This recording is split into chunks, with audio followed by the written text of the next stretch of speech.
ನಮಸ್ಕಾರ ವೀಕ್ಷಕರೇ, ಶ್ರೀ ನ್ಯೂಸ್ ಕನ್ನಡಗೆ ಸ್ವಾಗತ. ನಾನು ಅಶ್ವಿನಿ. ಬಗ್ಗೆ ಬಹಳ ಮಾಡಿದ್ರು ಸುದ್ದಿ ಇತ್ರಿ ಸರ್.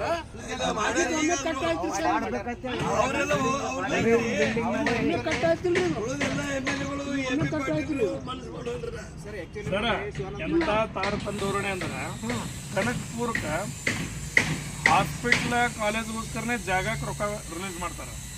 85 ಕೋಟಿ. ಹೊಸ ಮೆಡಿಕಲ್ ಕಾಲೇಜ್ 500 ಕೋಟಿ. ಇಲ್ಲೇ ಬಂಗಾರಮ್ಮ ಸಜ್ಜನವರು ಅವರು ಇಲ್ಲ ಅವ್ರು ದಾನ ಮಾಡಿದಾಗ ಪ್ರಯತ್ನ ಮಾಡಿದ ಅವ್ರನ್ನ ಮಾಡಿಸ್ಕೊಡ್ಲಿಲ್ಲ ಅಂತ ಹೇಳ್ದ ಅವ್ರು ನಮ್ಗೆ. ಮ್ಯಾಗ ನಾವು ಪ್ರೆಸ್ಕ್ರಿಪ್ ತರ್ತಾರಿ ನಾವು ಏನ್ ಮಾಡೋದು ಅದಕ್ಕೆ ಸರ್ ಕಾಗದಪತ್ರ ಒಂದೇ ಮಾತು ಹೇಳ್ಬೇಕಂದ್ರೆ ಇದು ಬಿಜಾಪುರದಾಗ ಇಡೀ ಭಾರತ ದೇಶದಾಗ ನಂಬರ್ 1 ಅದ ರೀ.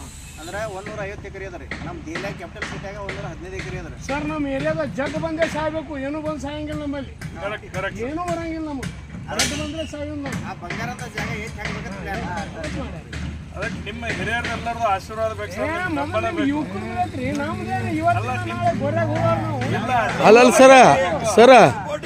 ಸರ್ ನೀವು ಹಿರಿಯರದ್ರಲ್ಲ, ಯಾದವಾಡ ಸರು, ಗದಗ ಸರು, ನೀವೆಲ್ಲ ಹೆಂಗ ನೀವೆಲ್ಲ ಹಿರಿಯರದ್ರಲ್ಲ ನೀವು ಅಲ್ಲಲ್ರಿ ಸರ ನೀವೇನು ಹಿರಿಯರದ್ರಲ್ಲ ಸರ. ಏ ಮಗನ ಯಾಕೋ ನಮ್ಮ ಬಿಜಾಪುರ ಜಿಲ್ಲೆಗೆ ಯಾಕೆ ಮೋಸ ಮಾಡ್ತಿರೋ ಮಕ್ಕಳೇ ನೀವು ಹಿರಿತನ ನಿಮ್ಮ ಕೆಲಸ ಕೊಡ್ಬೇಕದು. ನಮಸ್ಕಾರ. ಈಗ ಮಕ್ಕಳ ನಾವು ಹಿರಿಯರಾಗಿ ಹೇಳ್ತೀವಿ. ಈಗ ಮಲ್ಟಿ ಸ್ಪೆಷಾಲಿಟಿ ದವಾಖಾನೆಗಳು 10-20 ವರ್ಷದ ಹಿಂದೆ ಏನೂ ಇರಲಿಲ್ಲ ಸರ್. ನಾವು ನಮ್ಮನ್ನು ಹಾಳು ಮಾಡ್ಕೊಳಕ್ಕೆ ಮಲ್ಟಿ ಸ್ಪೆಷಾಲಿಟಿ ದವಾಖಾನೆಗಳು ನಾವು ಸೃಷ್ಟಿ ಮಾಡ್ಕೊಂಡೇವು. ಆ್ಯಕ್ಚುಲಿ ಸರ್ಕಾರಿ ಆಸ್ಪತ್ರೆ ನಮ್ಗೆ ಎಂಥ ಆಸ್ಪತ್ರೆ ಅಂದ್ರೆ ಇಡೀ ಕರ್ನಾಟಕ ರಾಜ್ಯದಾಗ ರೋಡ್ ನಂಬರ್ 2-3 ಸಲ ಬಂದ ಸರ್. ಇದು ತಿಳ್ಕೊಳ್ಳೋಂಥ ಸರ ಇಲ್ಲ ಬರೀ ಕಡಿಮೆ ಕಾಸ್ಟ್ನವ್ರಿಗೆ ಆ ಮೆಡಿಕಲ್ ಆಸ್ಪತ್ರೆ ಅನ್ನುವಂಥದ್ದಿಲ್ಲ. ಅದು ಶ್ರೀಮಂತರಿಗೆ ಪ್ರತಿಯೊಬ್ಬರಿಗೂ ಇರುವಂಥದ್ದು. 5 ರೂಪಾಯಿ ಕೊಟ್ರ 5 ರೂಪಾಯಿ ಚೀಟಿ ಒಳಗೆ ಆರೋಗ್ಯಕ್ಕೆ ಏನ್ ಬೇಕು ಎಲ್ಲಾ ಫೆಸಿಲಿಟಿ ಇದೆ ಸರ್ ಸರ್ಕಾರದ. ನಾವು ಸರ್ಕಾರ ಆಸ್ತಿಗಳನ್ನ ನಾವು ಏನ್ ಮಾಡತ್ತೀವಿ ಅಂದ್ರೆ ಅದು ನಮ್ಮ ಆಸ್ತಿನ ಕರೆ, ನಮ್ಮ ತೆರಿಗೆ ದುಡ್ಡಿನೊಳಗೆ ನಾವು ಮಾಡ್ಕೊಂಡಿದ್ದ ಕರೆ ನಮಗೆ ದುಡ್ಡು ಹೆಚ್ಚು ಮಾಡ್ಕೊಳ್ಳೋದ್ರಿಂದ ಆ ಸರ್ಕಾರ ಆಸ್ಪತ್ರೆಗಳು, ಸರ್ಕಾರಿ ಜಾಗಗಳು, ಸರ್ಕಾರಿ ಏನು ಆಸ್ತಿಗಳು ನಾವು ಅದನ್ನ ನಾವೇ ಕೇರ್ಲೆಸ್ ಮಾಡ್ಕೊಳತ್ತೀವಿ. ನಮ್ಮ ಆಸ್ತಿಗಳು ನಾವೇ ಕೇರ್ಲೆಸ್ ಮಾಡ್ಕೊಳತ್ತೀವಿ ಬರೀ ನಮ್ಮ ಸ್ವಾರ್ಥಕ್ಕಾಗಿ. ನಾಳೆ ಮಲ್ಟಿ ಸ್ಪೆಷಾಲಿಟಿ ದವಾಖಾನೆಗಳು ಏನ್ರಿ ನಾವು ವಯಸ್ಸಾದ್ಮೇಲೆ ಸತ್ತು ತಿಳ್ಕೊಳ್ತಾರೆ, ಅಲ್ಲಿ ಅಡ್ಮಿಟ್ ಮಾಡೋರು 1 ಲಕ್ಷ ರೂಪಾಯಿ ಬಿಲ್ ಮಾಡಿ ಹಿಂದಿನವ್ರಿಗೆ ಭಾರ ಮಾಡಿ ಆ ಹಣ ಕೊಡ್ತಾರೆ ಸರ್. ಆಕ್ಸಿಜನ್ ಹಾಕಿರ್ತಾರೆ, ಏನೋ ಭಾರ ಆಗ್ಲಾರ್ದಾರೆ ಬಿಟ್ಟು ಬಿಡ್ತಾರೆ, ಹಂಗ ಹೆಣ ಕೊಡ್ತಾರೆ ಸರ್. ಅಲ್ರಿ ಆಸ್ಪತ್ರೆಗಳು ಬೇಕು, ಏನ ಇಂಥ ಆಸ್ಪತ್ರೆ ಬೇಕು. ಮತ್ತೆ ನಾರ್ಮಲ್ ಡೆಲಿವರಿ ಸರ್ ಏನಾದ್ರು 1,000 ಡೆಲಿವರಿ ಆಗ್ಲತ್ತಾರ ಪಾಪ ತಾಯಿ ಮಕ್ಕಳ ಆಸ್ಪತ್ರೆ. ಬರ್ರಿ ಸರ್, ಡೆಲಿವರಿ ಮಾಡಿಸಿ 1,000 ರೂಪಾಯಿ ನಮಗೆ ಕಿಟ್ ಕೊಡ್ತಾರೆ ಸರ್ ಹೆಣ್ಮಕ್ಳಿಗೆ. ನಮಗೆ ಇಲ್ಲಿ ಬ್ರಿಟಿಷ್ ಬೇರೆ ಡೆಲಿವರಿ ಹಾಕಿದ್ರು ಹೊಟ್ಟೆ ಹೊರದ 1 ಲಕ್ಷ ರೂಪಾಯಿ ತಗೊಂಡು ಕಳಿಸ್ತಾರೆ ಸರ್. ಇದು ಬೇಕು ಏನು ನಮ್ಮ ಆಸ್ತಿ ನಾವು ಉಳಿಸ್ಕೊಳ್ಬೇಕು ಅನ್ನೋಂಥದ್ದು ಪ್ರತಿಯೊಬ್ಬರನ್ನು ಅರಿವಿಟ್ಕೋಬೇಕು. ಈಗ ನೋಡ್ರಿ ಸರ್ಕಾರ ಆಸ್ಪತ್ರೆ ಯಾರಿಗಾರ ಒಬ್ಬರಿಗೆ ಸ್ವಾರ್ಥಕ್ಕಾಗಿ ಅದನ್ನ ನಾವು ಕೊಡುದು. ನಮ್ಮ ಬಿಜಾಪುರ ಆಸ್ತಿ 150 ಎಕರೆ ಆಸ್ತಿ ನಮ್ಮ ಆಸ್ತಿ ಸರ್. ಆ ಸರ್ಕಾರಿ ಆಸ್ಪತ್ರೆ ನಮ್ಮ ಆಸ್ತಿ ಸರ್. ಮೆಡಿಕಲ್ ಕಾಲೇಜ್ ಕೊಡುವಂಥದ್ದು ಸರ್ಕಾರದ ಕರ್ತವ್ಯ ಸರ, ನಾವು ಪಡೆಯುವಂಥದ್ದು ನಮ್ಮ ಹಕ್ಕು ಸರ್. ಅದಕ್ಕಾಗಿ ಬರೀ ನಾವು ಹೋರಾಟಕ್ಕೆ ಒಂದು 56 ಜನ ಕೊಡ್ತೀವಿ.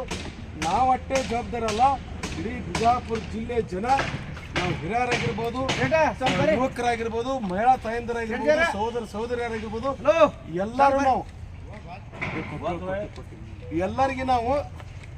ಎಲ್ಲರೂ ನಾವು ಹೋರಾಟಕ್ಕೆ ನಿಂತ ಈ ಪಟ್ಟಭದ್ರ ಹಿತಾಸಕ್ತಿಗಳು ಸ್ವಾರ್ಥ ಜನಪ್ರತಿನಿಧಿಗಳಿಗೆ ತಕ್ಕ ಉತ್ತರ ಕೊಡಬೇಕಾದ್ರೆ ನಾವು ನಾಳೆ ಡಿಸೆಂಬರ್ 1ನೇ ತಾರೀಕು 75 ದಿನ ಆಗ ಸರ್. ನಾವು ಇವತ್ತಿಗೆ 59 ದಿನ ನಾವು ಎಲ್ಲರ ಸಲುವಾಗಿ ನಾವು ನಮ್ಮ ಜಿಲ್ಲೆಯವರಿಗೆ ಧ್ವನಿ ಇರ್ಲಾರ್ದವ್ರಿಗೆ ಧ್ವನಿಯಾಗಿ ನಿಂತೀವಿ ಸರ್. ನಾವು ನಮ್ಮದಷ್ಟೇ ಕರ್ತವ್ಯ ಅಲ್ಲ, ಎಲ್ಲ ನಾವು ನಾಗರಿಕರು ಎಲ್ಲರದು ಅಕ್ಕಿ ಹೊರದಾಗದ. ಅದಕ್ಕೆ ಸರ್ ನೋಡ್ರಿ ರಿಟೈರ್ಡ್ ಆಗಿದ್ದಾರೆ ಅವರು ರಿಟೈರ್ಡ್ ಆದ್ಮೇಲೆ 1 ಸೆಕೆಂಡ್ ಎತ್ತಿರಿ ಸರ್. ಪ್ರತಿಯೊಬ್ಬರು ಬರೀ ಇಂಥ ಸಾಮಾಜಿಕ ಕಳಕಳಿ ಇಟ್ಕೊಂಡು ನಮ್ಮ ಜೋಡಿ ಇವತ್ತ ಬಂದಿಲ್ಲ ಸರ್, ಕಂಟಿನ್ಯೂ ದಿನಾಲು ಬರ್ತಾ ಇದ್ದಾರೆ. ಬರೀ ಮೇಡಮ್ ಹಂಗೆ ಪ್ರತಿಯೊಬ್ರು ನಮ್ಮ ದೇಶ ಉಳಿಬೇಕಾದ್ರೆ ಮೇಡಮ್ ಜಿ ನಮ್ಮ ಜಿಲ್ಲೆಗಳು ನಮ್ಮ ಏರಿಯಾಗಳು ಉಳಿಬೇಕಾದ್ರೆ ನಾವೆಲ್ಲ ಪ್ರತಿಯೊಬ್ಬ ನಾಗರಿಕರಾಗಬೇಕಾದ್ರೆ ತೋರಿ ನೋಡಿ ಗೌರ್ಮೆಂಟ್ ಮೆಡಿಕಲ್ ಕಾಲೇಜ್ಗೋಸ್ಕರ ಹೋರಾಟ ಅದ್ರಿ. ನಾವು ಸಪೋರ್ಟ್ ಮಾಡೋದು ಹಂಗೆ ಮಾಡಕ್ ಹೋಗ್ಬಾರ್ದು. ಯಾರೇ ತಪ್ಪ ಇಲ್ಲಿ ಇವತ್ತು ತಪ್ಪು ಮಾಡಕ್ಕೆ ಯಾಕೆ ಕೇಳುವಂತ ಹಿರಿಯರ ನಮ್ಮಲ್ಲಿ ಸರಿಯಾಗಿ ಇರ್ಲಾರ್ದಕ್ಕೇ ನಾವು ಎಲ್ಲ ವ್ಯವಸ್ಥೆ ಹಾಳು ಮಾಡ್ಕೊಳತ್ತೀವಿ ಅನ್ನೋ ಸ್ವತಃ ಸರ್. ನಮಗೆ ಮನೆಯೊಳಗೆ ಹೆಂಗೆ ಹಿರಿಯರ ಹೆಂಗೆ ಬುದ್ಧಿ ಕಲಿಸ್ತಿರ್ತಾರೆ ತಮ್ಗಳ ಹಿಂಗೆ ಇರುತ್ತೆ.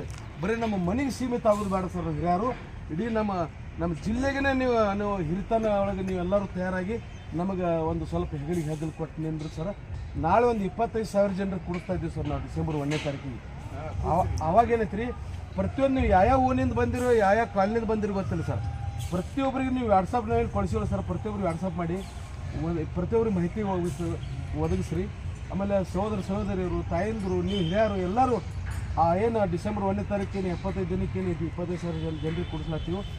ಇದರೊಳಗೆ ಎಲ್ಲರೂ ಭಾಗಿಯಾಗಿ ಸರ್ಕಾರಕ್ಕೂ ಎಚ್ಚರಿಸಿಕೊಡೋನು. ನಮ್ಮಲ್ಲಿ ಏನು ಸ್ವಾರ್ಥ ಜನಪ್ರತಿನಿಧಿಗಳ ಇದೇ ಮೊಂಡತನ ಮುಂದುವರಿಸಿದ್ರೆ ನಿಮ್ಮನ್ನು ತಕ್ಕ ಪಾಠ ಕಲಿಸಲಾರದು ಬಿಡುದಿಲ್ಲ. ಈಗ ನಿಮ್ಮ ಹಣಿ ಬರ ಈಗ ನೀವು ವ್ಯವಸ್ಥೆ ಸುಧಾರಿಸಲಕ್ಕೆ ನೀವು ನಮ್ಮ ಜೋಡಿ ಸಾಥ್ ಕೊಟ್ಟರೆ ಸರಿ, ಇಲ್ಲಾಂದ್ರೆ ನಿಮ್ಮ ಮಣ್ಣು ಮುಗಿಸಲಾರದು ಬಿಡುದಿಲ್ಲ ಅನ್ನುವಂಥದ್ದು ನಾವು ಎಚ್ಚರಿಕೆ ಕೊಡತ್ತೀವಿ ಸರ್.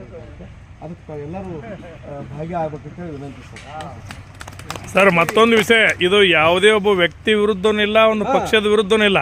ನಮ್ಮ ಬೇಡಿಕೆ ಒಂದೇ. ಅನ್ಯಾಯ ವಿರುದ್ಧ ಸರ್. ನಮ್ಮ ಜಿಲ್ಲೆ ಯಾಕೆ ಅನ್ಯಾಯ ಮಾಡಿದ್ರೆ ನಾವು ಮತ ಹಾಕಿತ್ತಪ್ಪ ಎಲ್ಲರಿಗೆ 6 ಮಂದಿ ಜಿಲ್ಲಾ ಶಾಸಕರು ಇದ್ದೀರಿ, ನೀವು ಕಾಂಗ್ರೆಸ್ ಶಾಸಕರಿದ್ದೀರಿ, ಅದ್ರಾಗ 2 ಕಾಂಗ್ರೆಸ್ ಕ್ಯಾಬಿನೆಟ್ ಸಚಿವರಿದ್ದೀರಿ.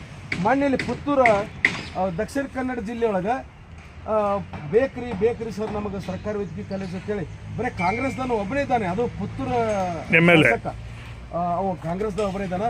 ಅವು ಒಂದು ವರ್ಷ ತನ ಸಾಕಷ್ಟು ನಮ್ಮ ಜಿಲ್ಲೆಗೆ ಅನ್ಯಾಯ ಆಗ್ತಾಯಿದೆ ಸರ್. ನಮಗೆ ಸರ್ಕಾರಿ ವೈದ್ಯಕೀಯ ಕಾಲೇಜ್ ಬೇಕ್ರಿ ಒಂದು ವರ್ಷ ತನ ಬೇಕಿದೆ ಸಲ ಆ ಸ್ಪಂದನೆ ಮಾಡಿ ಅಲ್ಲಿ ದಕ್ಷಿಣ ಕನ್ನಡ ಜಿಲ್ಲಾ ಇದ್ರಾಗ ಮಾಡೋ ಬದಲು ಆ ಉತ್ತರ ಏನು ಪುತ್ತೂರು ಒಳಗೆ ಸರ್ಕಾರಿ ವೈದ್ಯಕೀಯ ಕಾಲೇಜ್ ಮಾಡ್ಲಿಕ್ಕೆ ತಯಾರಾಗಿದ್ದಾರೆ. ಇಲ್ಲಿ 6 ಜನ ಶಾಸಕರು ನಾವು ಏನು ಬೇಕಾದ್ರೆ ನಾವು ಕತ್ತಿ ಕೆಲಸ ಮಾಡಿದ್ರು ಕೂಡ ಸುಮ್ಕೊಂಡ್ರಾಕತ್ತೀವಿ. ಅಲ್ಲಲ್ಲ, ನಾವು ಕತ್ತಿ ಕೆಲಸ ಮಾಡ್ಲಾತ್ರು ನಮಗೆ ಕಾಂಗ್ರೆಸ್ ಓಟ್ ಹಾಕತ್ತಾರ, ಇಲ್ಲಿ ತಿಮ್ಮಿಂಗ್ರಿಗಳಿಗೆ ಓಟ್ ಹಾಕತ್ತಾರ. ಇಲ್ಲ, ಒಬ್ಬ ಬಿಜೆಪಿ ಒಬ್ಬ JDS ಅದ. ನಾವು ಎಲ್ಲ ಬಕರ ಮಾಡ್ಕೊತೀವಿ, ನಾವು ಹಂಗೆ ಶ್ರೀಮಂತರಾಗೋಣ ಅಂತೇಳಿ ಏನು ತಂತ್ರ ಪ್ರತಿತಂತ್ರ 4 ತನ ಇದು ಮಾಡಲ್ಲ. ಅದಕ್ಕೆ ಬರೋಬ್ಬರ ತಕ್ಕ ಪಾಠ ತಿಳಿಸ್ಬೇಕಾದ್ರೆ ಮತ್ತಷ್ಟು ಸುದ್ದಿಗಾಗಿ ನೋಡ್ತಾ ಇರಿ ಶ್ರೀ ನ್ಯೂಸ್ ಕನ್ನಡ.